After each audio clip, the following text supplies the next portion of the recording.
Wai whahi tapu nei kwa kisea ko malikisi kilonga tau langa matai mai he whahinga hua whanua ke lātai mai aonga takolunga mai tā langa i alo tōlu e taha pā mofou ke lātai mai tau whakakuanga he tau whanau. Ko taha wala nei he tau whakaroanga ne ko matutaki mai he tau mahina i kua mole ne whakatuai e taha kā tēne whakaonga ni ke he tau vai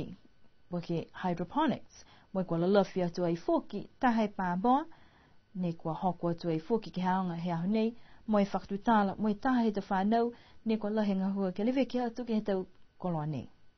Ngō motor whaita pune kua pitaki lahi e moi motor e tō wale moa e ta motor tonga hoa ne ko e whangai tu moa e kau langa o he aho mo e check tu moa ke tō fufua mek lo toru ke whanau wale fufua he aho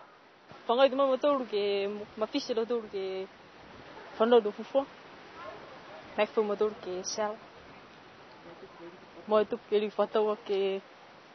tō peleti ke li whangai fuke ke kou motor tō whakakwanga ko e ke ataki ke un hiki tu mo e non whangi kau ka pe